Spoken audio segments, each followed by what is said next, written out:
दोस्तों नमस्कार, मैं हूं अक्षय कुलकर्णी। फिर एक बार आप लोगों से बातचीत करने के लिए आया हूं मेरा पॉडकास्ट लेकर। ये आज का जो पॉडकास्ट है, इसका जो सब्जेक्ट है, ये मुझे इंसिस्ट किया है मेरे करीबी दोस्त ने, जिसका नाम है श्रीधर जगताप, जो कि पुणे में रहते हैं। तो श्रीधर मेरे बहुत अच्छे दोस्त हैं, मित्र हैं। उन्होंने मुझे कहा कि इस टॉपिक पर मुझे बात करनी चाहिए। वैसे मैं भी सोच ही रहा था कि इस टॉपिक पर बात करनी है, but I was waiting for the opportunity, क्योंकि कर्नाटका में चुनाव चल रहे थे। मैं बहुत अलग अलग मुद्दों को टच करने की कोशिश कर रहा था, तो इसलिए ये मुद्दा थोड़ा पीछे रह गया था। So thank you very much Sridhar, मुझे इंसिस्ट करने के लिए। आप भी श्रीधर की तरह मुझे इंसिस्ट कर सकते हैं कि मैं किस टॉपिक पर बात करूं। बस कमेंट बॉक्स में अपना विचार रखिए। अगर मुझे अच्छा लगा तो मैं डेफिनेटली चुन लूंगा और आपका नाम भी पॉडकास्ट में मैं बता दूंगा। चलिए बिना किसी देरी के शुरुआत कर देते हैं।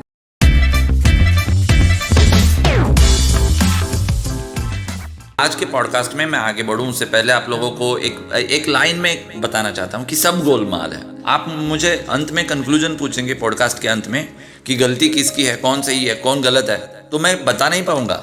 इसमें गलती जो है वो सरकार की भी है और वो खिलाड़ियों की भी है। आपको लगेगा कि मैं क्या बात कर रहा हूँ, खिलाड़ियों की कैसे गलती हो सकती है, तो मैं बहुत अच्छे से आपको एक्सप्लेन करूंगा। बात यह है कि इनका मुद्दा क्या है, ये हम लोगों को समझना पड़ेगा। कुछ 6 महीने पहले आप कह सकते हैं कि ये प्रोटेस्ट करने के लिए सामने आए थे, जिनमें वो आपके फोगाट सिस्टर्स थी और साक्षी मलिक थी और पुनिया भैया थे। तो इन लोगों का कहना ये था कि कुछ जूनियर, अंडरलाइन कर रहा हूँ मैं, कुछ जूनियर एथलीट्स पर या फिर जो रेसलर्स होते हैं उनके ऊपर अत्याचार हो रहा है। They are in trouble.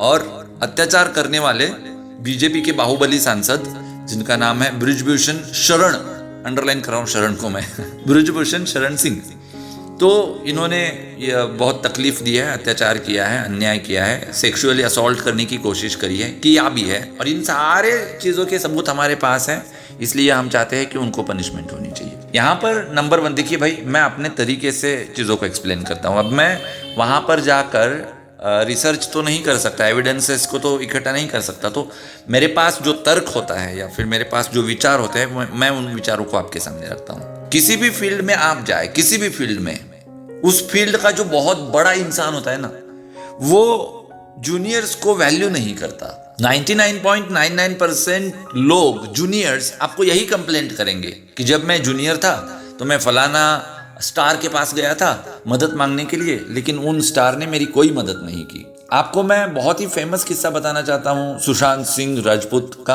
कौन भूल सकता है सुशांत सिंह को? सुशांत सिंह को, वो जूनियर थे तो किस तरह से बॉलीवुड में टारगेट किया जाता था, बुली किया जाता था, आप सब लोगों को पता है। ऐसा नहीं है कि सुशांत के लिए कोई लड़ने को सामने आया था।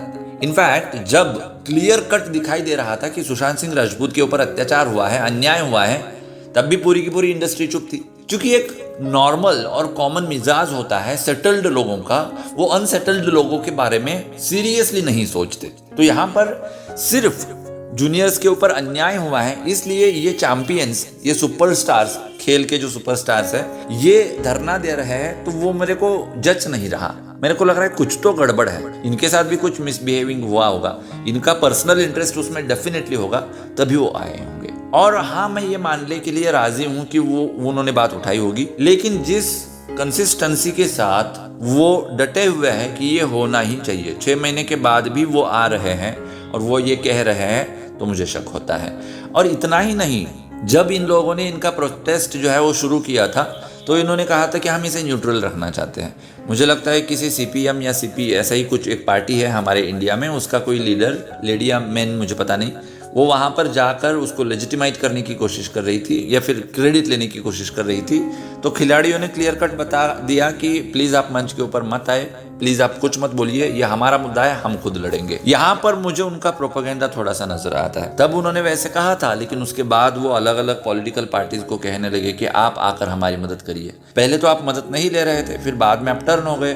तो ये ना, कुछ लोग इस तरह से प्लान करते हैं कि आपको शक ही ना आए। तो शक ना आए उसके लिए क्या करें, तो उसकी पूरी ब्लूप्रिंट रेडी की जाती है। तो वैसे ब्लूप्रिंट रेडी करके इन्होंने ये किया होगा, ऐसा मेरे को लग रहा है।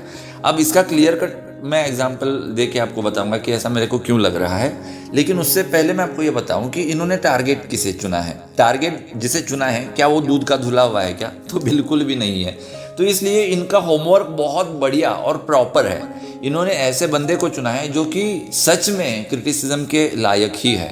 ब्रिजभूषण जी के ऊपर मैं ब्रिजभूषण के बारे में मैं अपनी बात रखूंगा, लेकिन उससे पहले मैं आपको बताना चाहता हूं कि मेरा शक इन खिलाड़ियों पर था कि ये जेन्युइनली प्रोटेस्ट नहीं कर रहे हैं। वो तब प्रूव हो गया जब इन्होंने राकेश टिकैत के साथ स्टेज को शेयर कर दिया, तब मेरा शक इनके ऊपर पुख्ता हो गया। क्योंकि उस इंसान को तो मैं क्या कहूँ मैं उस इंसान के बारे में, तो ये सब गोलमाल ही दिखाई दे रहा है। दूसरी बात, जैसे मैंने आपको बताया कि अपना सब घर वार छोड़ के इतने दिनों तक ठंड में, बारिश में, धूप में कोई अगर वहां पर जंतर मंतर में जाके बैठ रहा है तो ये कोई आम चीज नहीं है ना। मैं आपसे पूछता हूँ तो आपको विजुअलाइज करना है, ऐसा नहीं कि सिर्फ सुनना है। मान लीजिए आपके कोई पड़ोसी है, उनके ऊपर कोई बहुत बड़ा अत्याचार हुआ है, तो वो मत बताना जो सोशली आप बताओगे, वो बता दीजिए मुझे जो आप अंदर सोचते हैं अपने दिमाग में, अपने मन में।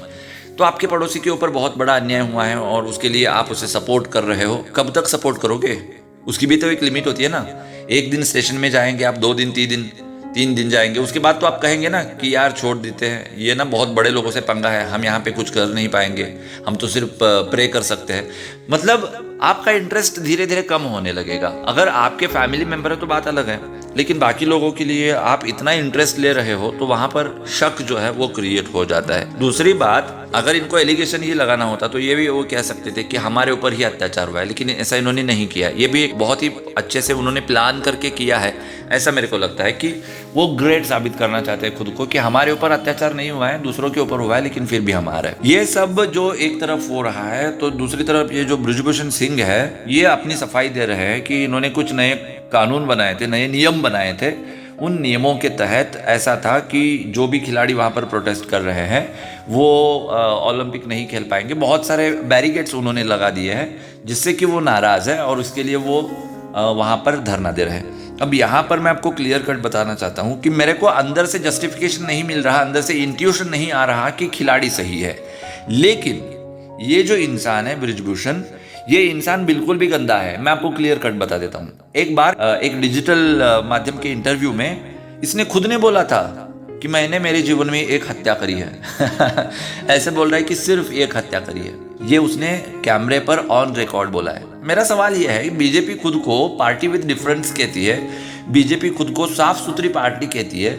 जिस इंसान ने टीवी चैनल के ऊपर आके कहा हो कि मैंने जीवन में एक मर्डर किया है, उस इंसान को आप पार्टी में कैसे रख सकते हो?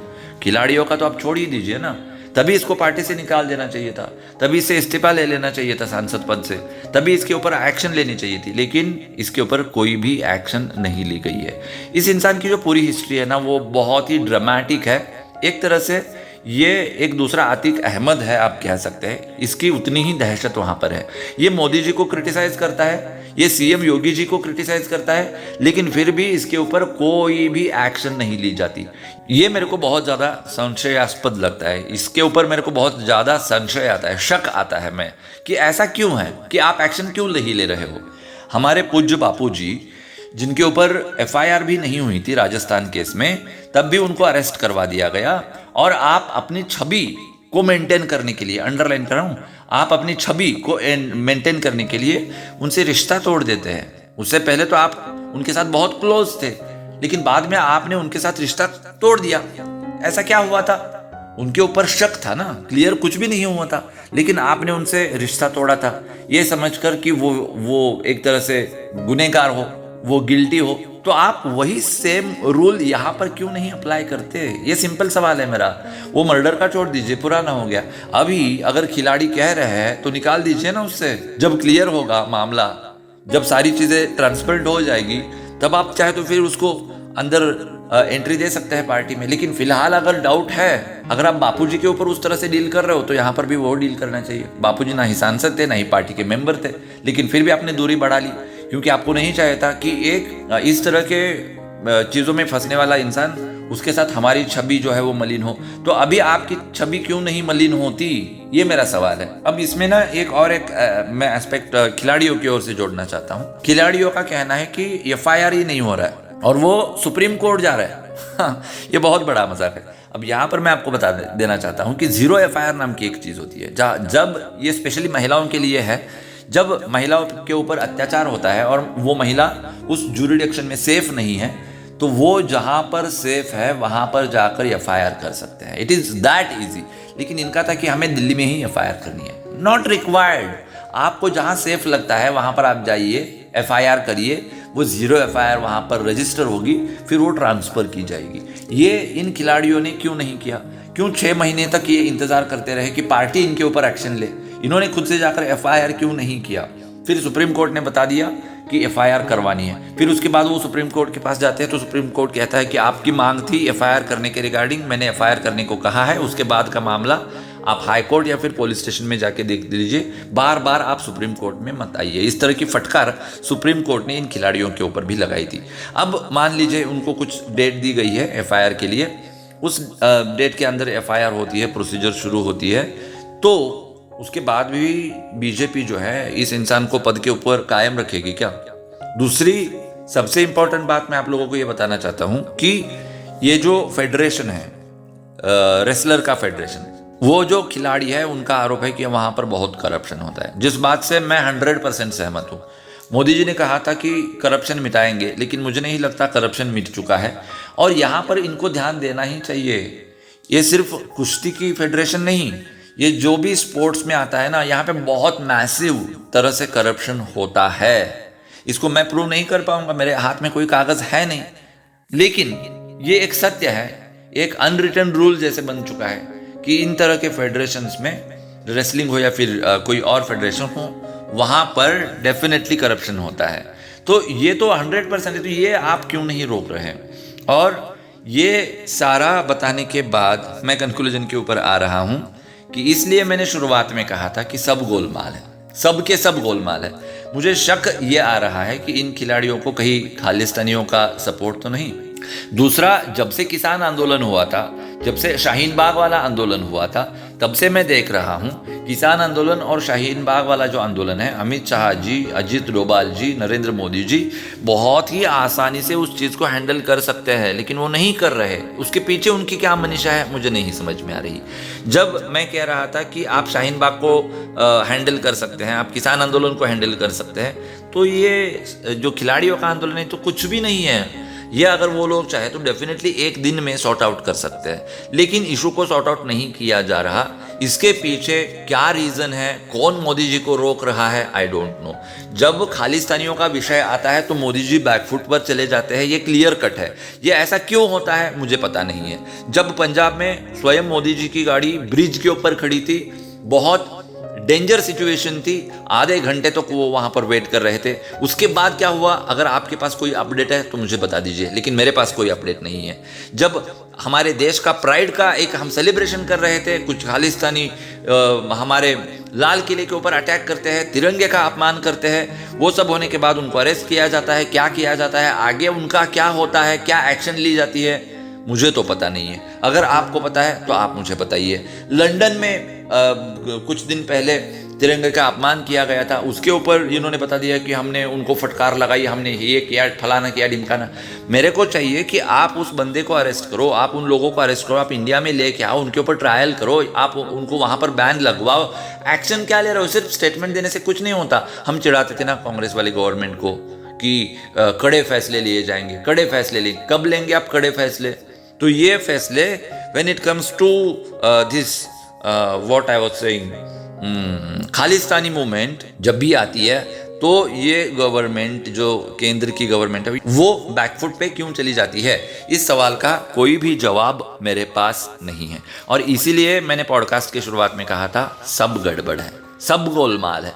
तो इसमें से क्या कंक्लूजन निकालना है वो आप खुद निकालिए। अगर आपको कंक्लूजन समझ में आता है आज के पॉडकास्ट का तो कमेंट बॉक्स में ज़रूर लिखना, मैं भी उसके ऊपर स्टडी करूंगा। शायद मेरा पहला ऐसा पॉडकास्ट होगा जहां पर मैं क्लियर कट कुछ भी नहीं बता रहा हूं, क्योंकि क्लियर कट कुछ निकल के आ ही नहीं रहा है तो मैं क्या बताऊंगा आपको। मैं कभी भी, देखिए, बहुत इनोसेंट बन के चीज़ों को नहीं समझता, चीज़ों को नहीं देखता। मैं डीप लेवल तक अंदर के जो लेयर्स हैं उनको समझने की कोशिश करता हूँ। और कभी कभी ऐसा होता है, अगर दो पार्टियों के बीच में दंगा हो रहा है, दो पार्टियों के बीच में झगड़ा हो रहा है, तो दोनों की भी गलती हो सकती है। तो इस केस में वैसा ही है, अगर कंक्लूजन निकालना ही है तो मेरा कंक्लूजन ये रहेगा कि दोनों की गलती है।